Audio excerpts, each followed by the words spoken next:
ازاي بنعمل برنامج تدريبي لكل شخص يكون مختلف؟ ده مش عشان تشتري برنامج اونلاين، استنى بس انا جاي افهمك ازاي تعمله لنفسك. السؤال ده انا اتسالته امبارح فول مع كلاينت بيتمرن معايا بقاله سنه ونص على الاقل وبيعمل ماسل جينز، والراجل حس كده ان هو ايه، لا انا عايز يا كريم اعرف انت بتمرني ازاي. انا عارف مثلا ان ده لما بنعمل كده ده كده بنش بريس، ده بيشغل الشيست وفي نفس الوقت مش انا عارف معلومات بدائيه، بس انا مش عارف انت حاطط الكلام ده بناء على ايه. فعايز ما يبقاش مربوط قوي بالوقت او مربوط قوي بمدرب، او عايز يعرف يمرن نفسه بشكل او باخر، او يفهم السيستم اللي احنا ماشيين بيه ده ماشيين بيه ازاي او بناء على ايه. طبعا فكره ان انا اشرح له الكلام ده في خلال مكالمه واحده كان صعب جدا، ولكن انا هديك اللي دار بينا في المكالمه اللي انا حسيته بصراحه يعني مفيد جدا. تدريب يا جماعه عباره عن طبخه، تمام؟ الطبخه فيها حاجات رو خام زي الملح. تدريب نفس الشيء. انا دلوقتي هحاول اقول لك الكلام الخام وهحاول اشرحه لك شويه، ولكن لو انت الى حد ما الكلام ده بالنسبه لك سهل الاستيعاب، اضمن لك ان شاء الله باذن الله لو ركزت فيه كده هتعرف تاخد الخام ده وتطلع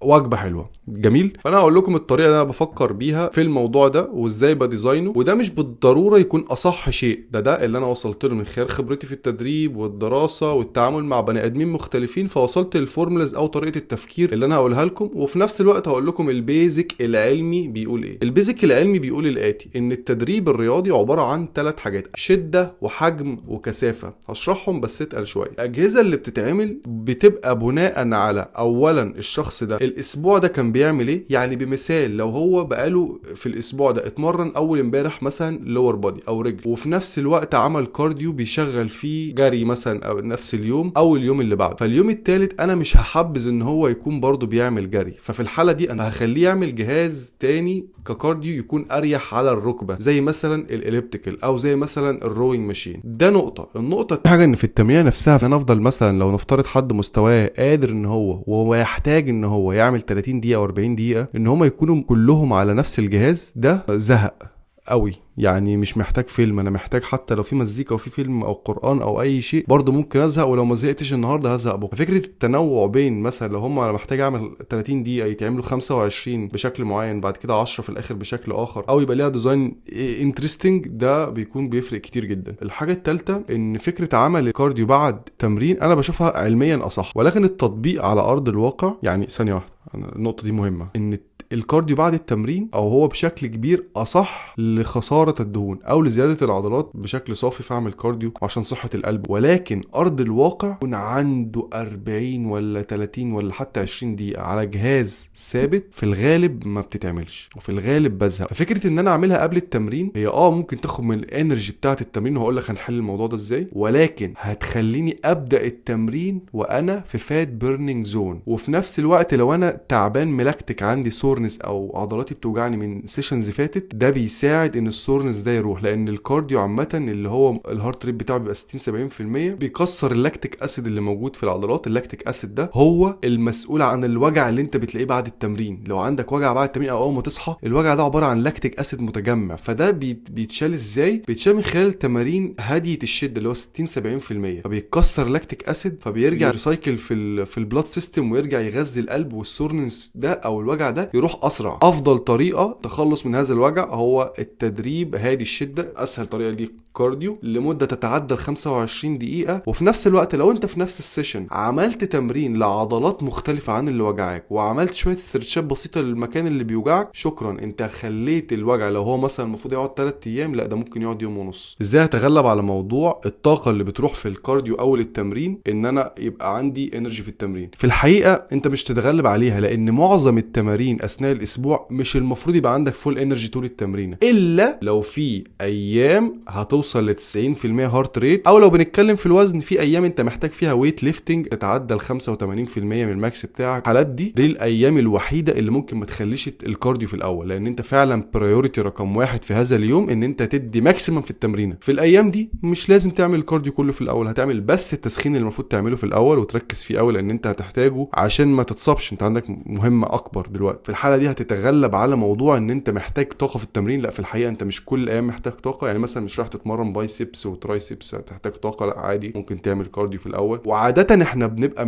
مكبرين موضوع ان انا محتاج انرجي قوي في التمرين، ولكن والله مش في كل التمارين، هي تمارين معينه اللي انت محتاج فيها تحط 100%. يعني في اسابيع المفروض الاسبوع كله تبقى ماشي فيه 60 70% بس، وفي اسابيع لازم تبقى واصل فيها لاكتر من كده، وده بيتحدد بناء على البرنامج التدريبي بتاعك. ودي نقطه فيري بيرسوناليزد، فمش هقدر اشرحها بتفاصيل اكتر من كده. بس الطبيعي ان مش المفروض ان انا كل اسبوع عمال اعلي على اللي قبله، علي على اللي قبله، علي على اللي قبله، علي على اللي قبله. هيحصل لك مشاكل واوفر تريننج، وممكن تخش في مشاكل نفسيه او اصابات. ده مش ده الطبيعي. الجزء مهم جدا، وده اللي قلنا عليه هيحتاج شرح علمي شويه في الموضوع، وهحاول ابسطه. يعني بتختار ازاي يا كريم المده بتاعه الكارديو والشده بتاعته اللي هي السرعه ازاي؟ بص يا جماعه، اي برنامج تدريبي مكون من 3 حاجات اساسيه اللي هم الشده والحجم والكثافه. خلينا نشرح واحده واحده. الكلام ده على فكره بيتطبق على الكارديو، بيتطبق على الحديد، بيتطبق على تمارين السباحه، بيتطبق على تمارين العاب القوه، بيتطبق على اي برنامج تدريبي يخص الانسان. والله لو بتمرن الحيوان وطبقت ال3 دول، مستواه البدني الرياضي سيتطور. ما هما؟ الشده والحجم والكثافه. اول حاجه الشده اللي هو السرعه بتاعه التمرينه. يعني مثلا لو بنتكلم في الجري، انت بتجري بسرعه قد ايه؟ هو مثلا لو بنتكلم في الكارديو فهو السرعه اللي انت بتعملها على التريدميل. او الوزن، بتشيل 10 ولا 20 ولا 30، هي دي الشده. تمام. تاني حاجه اللي هي الحجم، اللي هو الحجم ده اللي هو في الكارديو الوقت، بتعمل قد ايه بالسرعه دي. هل 10 دقائق، هل دقيقه، هل 15 دقيقه، هل 40 دقيقه؟ ده الحجم. ولو بنتكلم على تمرينه غير الكارديو فهي هتبقى عدد السيتس جوه التمرين، او عدد العدات المجموع بتاع التمرينه. يعني مثلا عملت 5 تمارين شيست، كل تمرينه 3 في 5 ب15، يبقى هنا الحجم هم ال15. ولو حسبت كمان الاعداد فدي برضه هتبقى من ضمن الحجم التدريبي. فالحجم التدريبي هو عدد المجاميع والعدات اثناء التمرينه. الاثنين يا جماعه مربوطين ببعض. خلينا في الكثافه دلوقتي شويه عشان ما نتوهش، بس الاثنين دول في بينهم علاقه طرديه، وهي دي اللي بتخلي المدرب يحدد انت المفروض تعمل ايه. يعني لو مثلا نفترض على السؤال بتاع الشخص اللي كنا بنتكلم انا وهو مع بعض على الكارديو، لو هو مثلا بيبدا بتمرين التمرينه نفسها انا عارف ان الشده بتاعتها اصعب من المشي، زي مثلا الروينج ماشين، دي الشده بتاعتها لو انت بتعمل تكنيك صح في الروينج ومتعلم ازاي تعمل روينج صح،